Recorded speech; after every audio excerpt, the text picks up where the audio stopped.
As I'm sure you're aware, I have a series of videos that are referred to as survival guides. These cover the fundamental aspects of guitar playing, things that I believe to be extremely important. So far we've covered things like essential jazz chord voicings, chord inversions, tritone substitutions and turnarounds. But in today's survival guide video, we're going to get deep into the CAGED system and look at how I would approach it and ways that you can practice it. And similar to some of my other survival guide videos, the lesson materials for this, which are exhaustive and extremely thorough, are available exclusively through my Patreon page. So if you're interested in getting hold of them, do check out the link in the description. So if you do have the lesson materials for this, I recommend printing them out and having them in front of you while you follow along with this video. Or have them on an iPad or something. So first of all, we'll look at the primary use for the CAGED system, which is a way of finding and organising 5 different shapes for any chord. Let's take a C major chord in open position. So there's our open C chord. I'm sure you've seen it many times. Now this is what we refer to as the C shape. Our CAGED shapes get their names from their open position counterparts. So, C chord with a C shape. Now think about the spelling of the word CAGED, because that tells you the order that your 5 shapes are going to run in. So once you've got the C shape, the next shape would be the A shape. Open A chord. A chord with an A shape. Then we have the G shape. You can play it with the 3rd fret on the top 2 strings or with the open B string. Either way it's a G chord, because of course the notes for a G chord have to be G, B, D, and whether you're playing the 3rd fret of the B string and getting the D note, or the open string and getting the B note, it's valid either way. The next chord is an E major chord. That's where the E shape originates. And then you've got a D major chord where the D shape originates. So your 5 shapes: C, A, G, E, D. So that's how we name our shapes. Now let's apply all of those shapes just to one chord. So let's start with our C major chord with the C shape again. Now again, think about the order of the letters in the word CAGED. The next letter is going to be A, which means the next way to play this C chord would be with the A shape. Now take your open A shape and move it along the fretboard until you get to C. So that would be A, here's A sharp, here's B, here's C. Now there's one problem, of course. There were 2 open strings in the chord shape. So you'd have to take that into account and move those open strings along with you. There's a couple of ways to do that. You could use a capo, plonk it down at the 3rd fret. Now we've moved the open strings to the 3rd fret, and you can play your A shape. And that would be a C chord with the A shape. But of course it's not always practical to grab a capo and chuck it on there, so another way to do it is to use your 1st finger as if it's the nut and move it along to the 3rd fret and bar. And now you've got a C major chord with the A shape. Now I always nickname this the classical way of playing the A shape, where you're barring to get the A string and the top E string at the 3rd fret, and then having to stretch out with this other part of the shape. Some people find that difficult, and to be fair, in a lot of modern music, a lot of Western music, the way you would see it more commonly played would be this way, where the 1st finger doesn't need to bar at all because it's only responsible for the root note. The 3rd finger is barring the D, G and B strings at the 5th fret, and we're sacrificing the top E string. We're killing it. It's very important that you do kill it. Don't allow it to become a C6 chord. Make sure you're making the effort to bend that finger so that you can slightly mute the top string. So that's what I would say is the most common way to think about the A shape, played that way as a 4-string chord. Neither of the E strings are involved. Now what comes after the letter A in the word CAGED? G, right? So the next way we're going to play the C chord is with the G shape. This is a tricky one as well. Grab a G chord, move it along until you get to C. So there's G sharp, A sharp, B, C. Now again, if I play that as it is, with all these open strings in the middle, it's not going to sound very good. And that's because we haven't dragged the open strings with us. This shape's tricky because if you think about the distance between the open string and the leading note at the 3rd fret, there's quite a big span. So again, you might use the capo at the 5th fret, for example. So capo at 5, play a G shape, and you've got yourself a C major chord.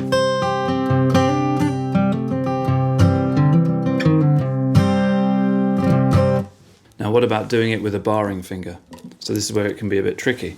you'd have to bar the 5th fret and use your remaining fingers to plot out the 8th fret of the low E, 7th fret of the A, 8th fret of the top E. So that would be a G-shaped C major chord.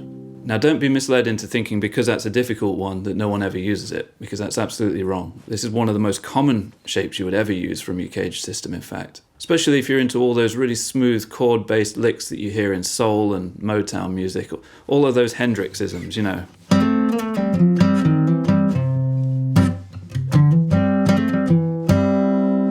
And a lot of those ideas live within that G shape. Now, one way I've found that really helps students to grasp this shape and use it more easily is to first of all discount the 2 E strings entirely when you think about this shape, and think about what you'd be left with if you took them out of the equation. You'd have this, frets 7, 5, 5, 5. So this would be like a C major chord in first inversion, because there's your major third.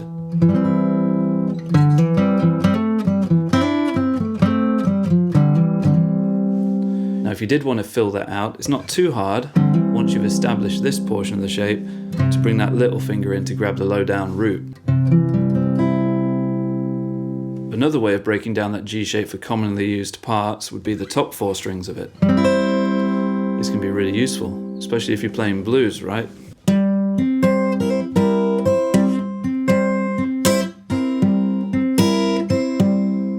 So the point being, don't discount that shape just because it's difficult. Just do a little bit of chord butchery and slice it down into a few choice cuts. Okay, so G shape complete. What's the next letter in the word caged? E. Okay, so let's grab the E chord and let's move it along the fretboard until we get to C. So E, F, F sharp, G, G sharp, A sharp, B, C. Now you know the drill by now, you've got to bring the open strings along for the ride as well. So you could use a capo, chuck it on at the 8th fret, play an E chord. And there you go, that's your C major chord with the E shape. The barring method, this one you'll recognize for sure. Drag the nut all the way up to the 8th fret. There you go, common bar chord shape, right?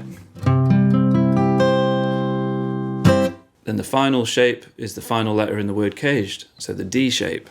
Grab an open D chord, drag it all the way along the fretboard till you reach C. So D, D sharp, E, F, F sharp, G, G sharp, A sharp, B, C. There we go. Now with the D chord, of course, there's one open string, the D string. Let's drag that along with us by using the capo first of all. Move it all the way up to the 10th fret. Beautiful, delicate voicing.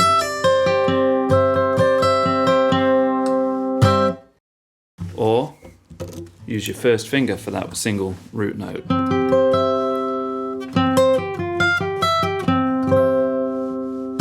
So there is another little secret shape hidden within there that is often completely overlooked, which is if you took this D shape and transformed it by taking that top E string all the way down to the bottom E string, you get this really beautiful voicing. It's really common in jazz, but it's also common in lots of alternative music. That's a shape that I first encountered learning Radiohead songs.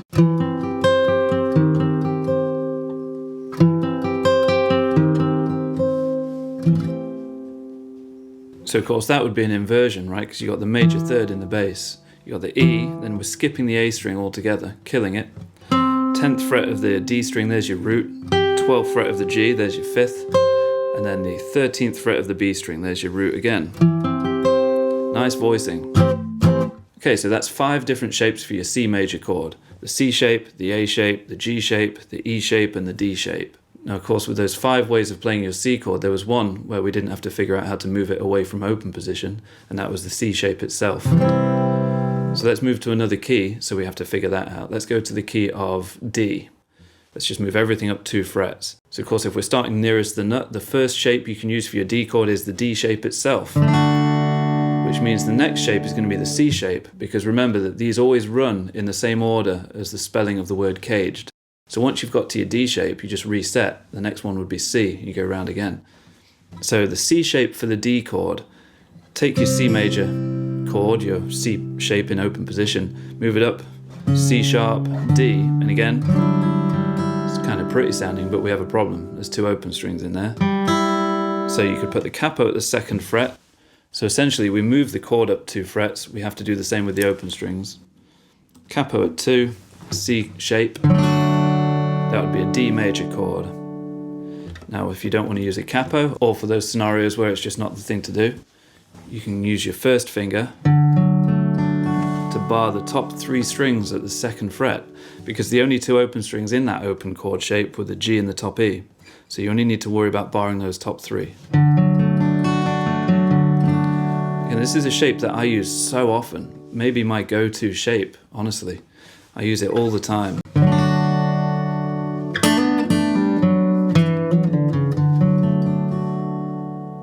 Now I do see some people barring the entire 2nd fret as opposed to just the top 3 strings, which of course gives you the option to bring in that major 3rd in the bass if you want.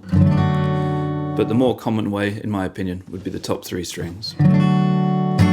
Quite often as well, by the way, you'll see this being used without either of the E strings at all, meaning no barring is needed. Very useful. So that's our quick overview of the CAGED system and how it gets its name. Now I want to go over a couple of common questions that I get asked quite a bit.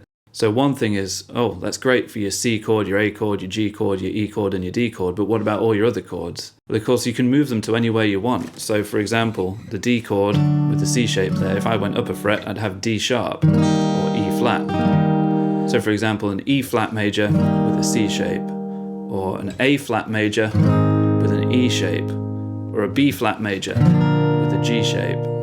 You can move these things any way you want them. Similar to that question, I often get asked, what about major chords or 7th chords or anything else?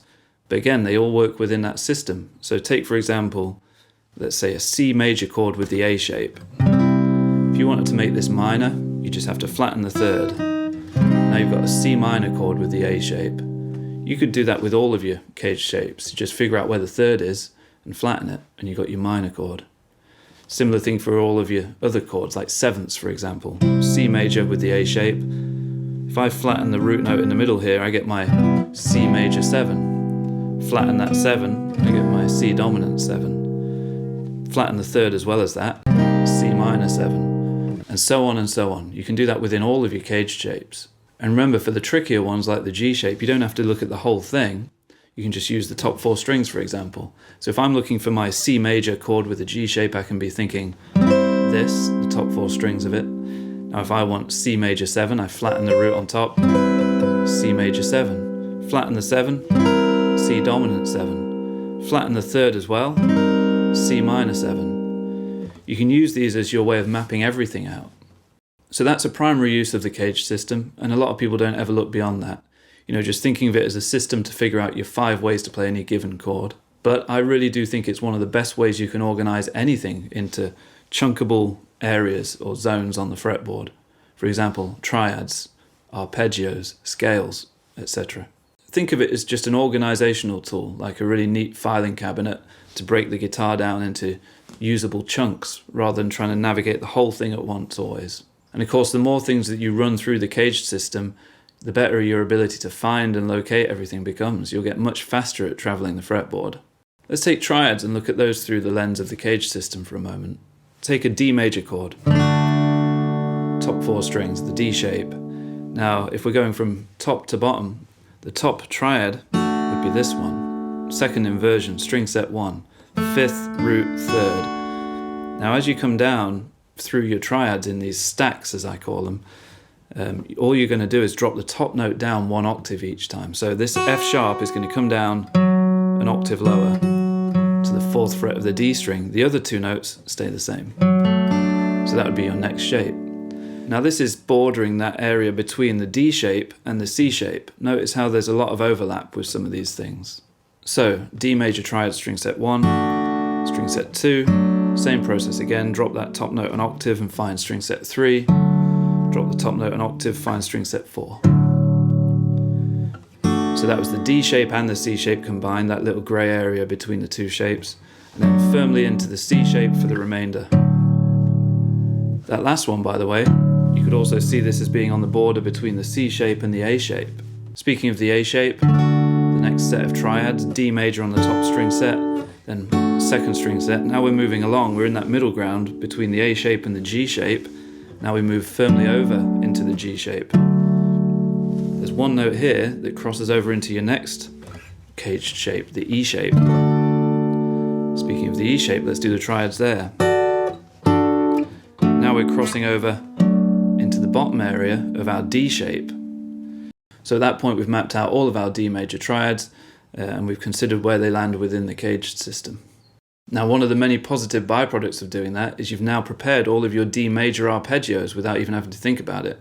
Just ascend through all of those stacks of triads one note at a time.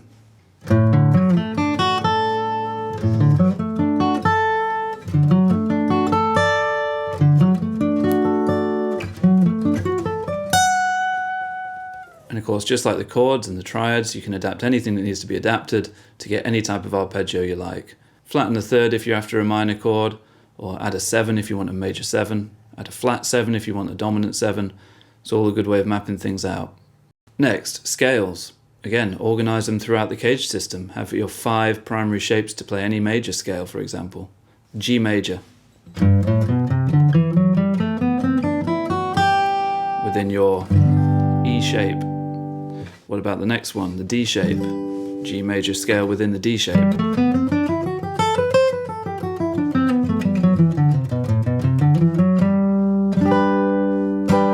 Next shape, the C shape.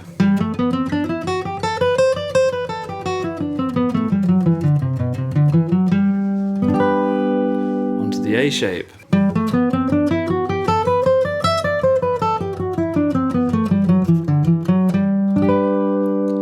And then onto the G shape.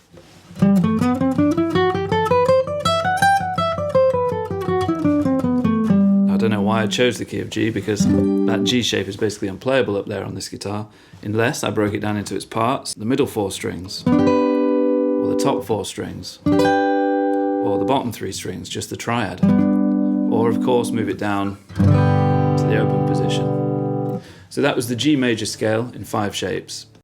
How about the pentatonic scale? Let's say the D major pentatonic scale. Let's start with our C-shaped D major chord, plot out our D major pentatonic within there.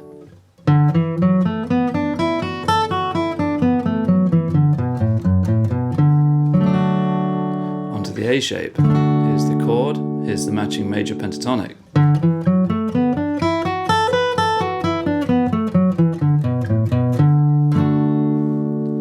Onto the G shape. Here's the chord, and then onto the matching D major pentatonic scale.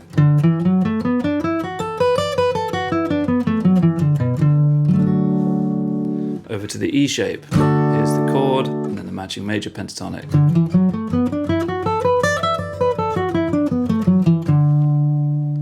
And then finally onto your D shape. So here's the chord, and here's the matching major pentatonic scale from within.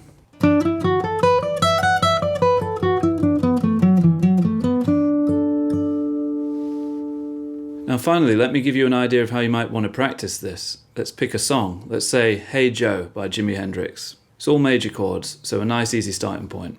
So the chords would be C, G, D,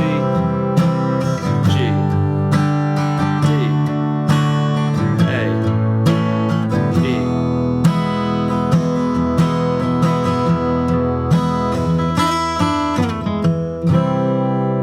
Now already there, that's kind of step 1 of the exercise, open position. We used all of the shapes, right? The C shape, the G shape, the D shape, the A shape, and the E shape. It's one of the many reasons this is a great example sequence to work through the caged system. The next stop along would be starting on the A shape for the C chord, and now finding everything as close by to that as possible. So the G would now be the E shape, the D would be the C shape, the A would be the G shape, and the E would be the D shape. Now moving along to the G-shaped C major chord, the nearest way to play the next chord, the G chord, would be the D shape this time. The nearest D chord would be with the A shape, the nearest A chord would be with the E shape, and the nearest E chord would be with the C shape. Now moving along to the E-shaped C major chord, the nearest G we can grab would be with the C shape, the nearest D is going to be the awkward one, the G shape, the nearest A, the D shape, and the nearest E with the A shape. finally we move along to the D-shaped C major chord as our new starting point. Now the nearest G is with the A shape, the nearest D, E shape, the nearest A, C shape, the nearest E, again the awkward one, the E shape. Oh, that's bad.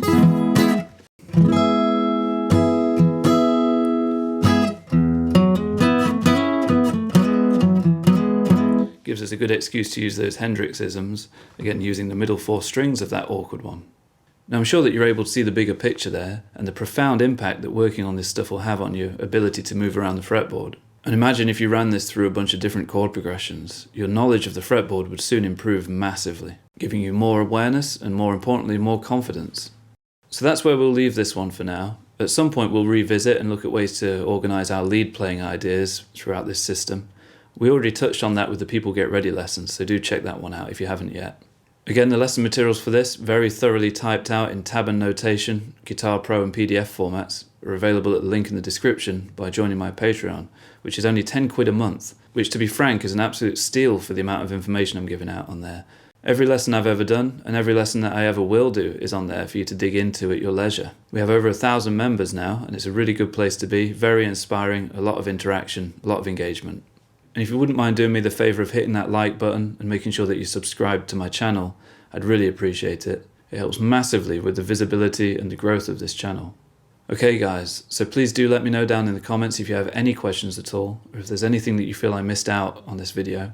I can always put it into a part 2. As usual, thanks for joining me. It's been an absolute pleasure, and I'll see you again at the same time next week for something completely different. Alright, take care.